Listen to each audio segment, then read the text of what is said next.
السلام علیکم دوستو، کیسے ہو آپ سب؟ میں ہوں عریج اور آپ ہیں اس وقت میرے یوٹیوب چینل عریشہ ناولز پر۔ تو ایک دفعہ پھر سے آپ لوگ میرا ضروری پیغام پڑھ لو، کیونکہ بجھ گئے تو آپ لوگ ہو نہیں تو پڑھ ہی لو۔ تو بات یہ ہے کہ میرا نیٹ نہیں چل رہا، بجلی بند ہے، تیز بارشوں کا سلسلہ جاری ہے، 2 دن سے مسلسل بارش ہو رہی ہے اور آنے والے ایک ہفتے تک مسلسل بارش ہوگی۔ اور آپ اب کہاں ہوتی ہو، کون سے علاقے میں ہوتی ہو؟ کیونکہ یہ سوال کچھ زیادہ ہی ہوتے ہیں جب بارش کا ذکر آتا ہے، تو ایسے پتہ نہیں کون سے پلینٹ پہ ریج ہوتی ہے جہاں بارش ہوتی ہے اور ہماری نہیں ہوتی۔ تو بیٹا ساون چل رہا ہے اور ساون میں نا ہر جگہ بارشیں ہوتی ہیں، اور آزاد کشمیر میں زیادہ ہوتی ہیں کیونکہ ہمارا علاقہ پہاڑی ہے اور پہاڑی علاقے میں شروع سے بارشوں کا سلسلہ زیادہ رہتا ہے۔ تو ہمارے سائڈ میں بارشیں شروع سے ہی بہت ہوتی ہیں، جو لوگ کشمیر سے ہیں ان کو پتہ ہی ہوگا، اور خاص کر جو پاکستان میں بھی پہاڑی علاقوں سے تعلق رکھتے ہیں ان کو پتہ ہے کہ وہاں پہ بارشیں زیادہ ہوتی ہیں۔ تو باقی اپنی رائٹر کی مجبوری کو سمجھیے، اور دوسری بات لائک کیوں نہیں کرتے ہیں آپ لوگ؟ یار میں کیسے کیسے ایپیسوڈ لکھ رہی ہوں، آپ کو اندازہ تو ہے نا، کبھی بارش کبھی بجلی کبھی کیا کیا، میری زندگی پتہ نہیں کیا ہوئی پڑی ہے، گن چکر ہوئی پڑی ہوں میں، پھر بھی میں آپ لوگوں کے لیے ایپیسوڈ لکھ رہی ہوں، دونوں ناولز کی لکھ رہی ہوں۔ رات کو میں 2:30 بجے ایپیسوڈ دے کر فارغ ہوئی، تو بھی میرا یہی تھا کہ میرے ریڈرز کو کچھ نہ کچھ ملے، اور آپ لوگ پھر بھی لائک نہیں کرتے ہو۔ آپ لوگ کتنے گندے بچے ہو۔ اور کل والی جو یار ستمگر کی ایپیسوڈ تھی اس پر تو 1000 بھی لائک کمپلیٹ نہیں ہوئے، اور مجھے دکھ سے نا میرا بس آنکھیں بھر آئی ہے، میرا دل بھر آئی ہے۔ میں روئی نہیں ہوں کیونکہ اب لائکس کے لیے میں بیٹھ کے رو تو نہیں سکتی نا، ورنہ آپ لوگوں نے جتنا میرا دل توڑا ہے نا، میں نے بیٹھ کے رونا بھی شروع کر دینا تھا۔ تو آج کی جو ایپیسوڈ ہے یہ والی ہرگز رومانٹک نہیں ہے، الوینا اور رائک رومانٹک ہے، باقی رومانٹک نہیں ہوگی۔ تو یہ میں نے پچھلی ایپیسوڈ کا کاپی مارا ہے جنہوں نے یارم کا، تو وہیں سے میں نے کہا اگر دوبارہ سے لکھنے بیٹھ گئی نا تو پھر میں نے ایپیسوڈ مزید لیٹ کر دینی ہے، تو میں نے ادھر سے کاپی چھاپ کے میں ادھر آ گئی ہوں۔ تو جلدی سے لائک کر دو، اور باقی وہی ہے کہ 50,000 سے میرے نخرے نہیں بھرے، میرے لائٹ والوں کے نیٹ والوں کے نخرے بہت زیادہ بڑھ گئے ہیں، تو ان کو کچھ کہو، میرا کوئی قصور نہیں ہے۔ تو شروع کرتے ہیں ہماری آج کی ایپیسوڈ یار ستمگر قسط نمبر 73 پارٹ 1، تحریر عریج شاہ۔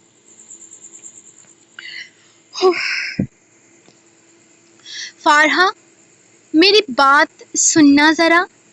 فارحہ بیگم ہمیشہ کی طرح ایک نظر انہیں دیکھتی آگے بڑھ رہی تھی جب اچانک یلمیر درانی نے انہیں مخاطب کیا تھا۔ وہ بے یقینی سے ان کی طرف دیکھنے لگی۔ وہ بھلا انہیں کہاں مخاطب کرتے تھے؟ ایک عرصہ گزر چکا تھا، انہوں نے اپنی بہن کے چہرے پر کی طرف نہ دیکھا تھا۔